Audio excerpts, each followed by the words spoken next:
Hey there everyone, how are y'all doing? Today we're going to take another look at the G2A4 post-update 4, how best to use it and how to be as effective as possible with it. Let's get started. So first things first, let's get into some of the changes for the G2A4 in update 4.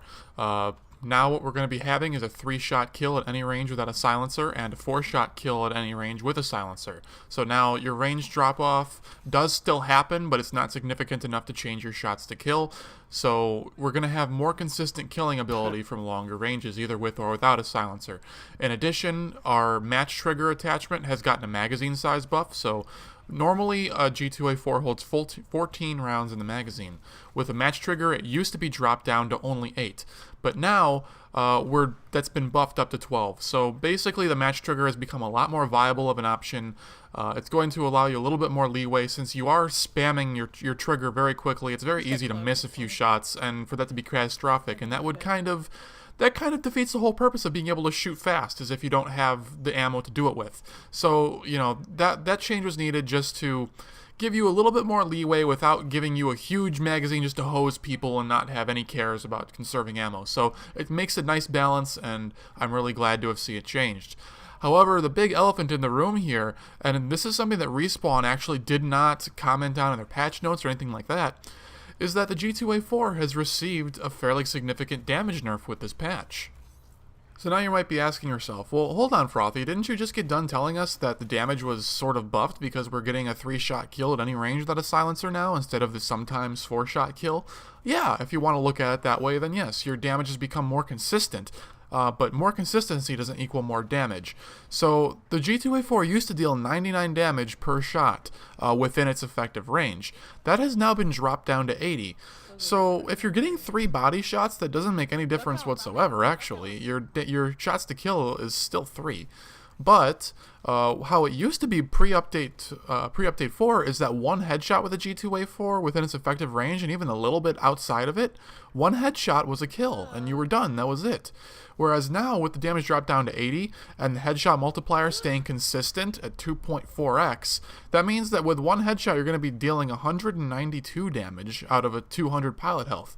So you don't have one-shot headshots anymore. An enemy must be previously damaged. So that means that you're always going to be having, at best, a 2-shot kill with the G2A4. So this has kind of rubbed people off the wrong way. A lot of people anyways. You know, the whole appeal of the G2A4 previously was the fact that you could get a 1-shot headshot with it. So there was that skill ceiling there, whereas if you were good enough, you could beat a carbine, you could beat anybody with anything just by getting 1 headshot. But I think that was probably a little bit too ridiculous considering how quickly you can scope in with the G2 and how effective it was at short range. You know, something like a 1-shot headshot only really makes sense with something like a DMR when you really think about it, because it has a longer time to aim down sights. So, you know, it doesn't become a contest of who's the best at getting the headshot the fastest. It's, you know, who's able to sustain their fire and be accurate over time is going to win gunfights. So now they've kind of balanced that with the G2, so you still have that skill ceiling, as if you're able to pull off a 2-shot on people, then good for you. You know, that takes even more skill than a single headshot, so, you know, good for you if you're able to do it. And it eliminates like just the random single-shot headshots from people that have a match trigger and just spamming their click and they happen to get a headshot. You know, and it's not due to good aim or good positioning. It's just they're able to mash their fire button really fast and get it. So that eliminates all of that. So, I mean, I can understand the change. You know, I'm still not sure how I feel about it. I think that, you know, just logically thinking about it, I think it makes sense. I think it's probably a good change overall. But at the same time, I really wish I could just plink people with those 1 headshots and get them done. So, you know, that's kind of where we stand with the weapon now. And I think it's still viable. I think it's still good. I think it's, you know, really good if you have the patience and skill to use it. But, you know, in all the time that you could be spending on the G2A4 to get good with it, you could just become a god with the carbine and, you know, and like pretty much invalidate the G2 in most cases. So, you know, there might be a couple of you guys out there that really love the G2, but I think that for the majority of you guys that are actually watching my channel, you're probably going to want to stick to the carbine. It's a lot easier. It doesn't require anywhere near as much work, and you're going to be a lot more effective with it. pretty much all the time.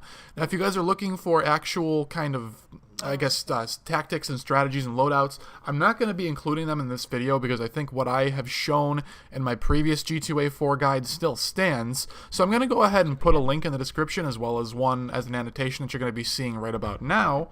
And you know, you can go ahead and watch that one, and you can get all the tactics and loadouts and all that stuff from there. I mostly just wanted to talk about the damage changes as well as the other kind of patch notes for this weapon here.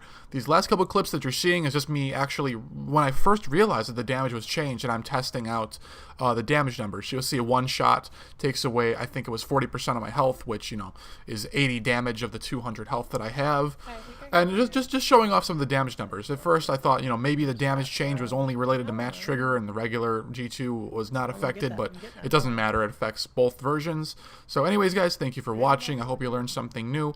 If you enjoyed this kind of video, then please be sure to like and subscribe. I would really greatly appreciate it, and I'm sure you guys would love to see more. In addition to that, I'm also entered in a Titanfall Shadow Play contest where I could win dual Titan Blacks. That ends in just a few days from the posting of this video, so if you are sticking through with me all the way through and actually hearing this part, then I would absolutely love to have your help. I'm going to put a link in the description below where you can go and vote for my video. Basically, long story short, most number of votes on like the top 5 videos wins. So if I take first place, I win SLI Titan Blacks, which is going to greatly allow me to improve my video quality for you guys. Even just a single one, if I take second, would be great as well. So yeah, I think that's about all I've got for you guys. Thanks again for watching, and we'll see you next time.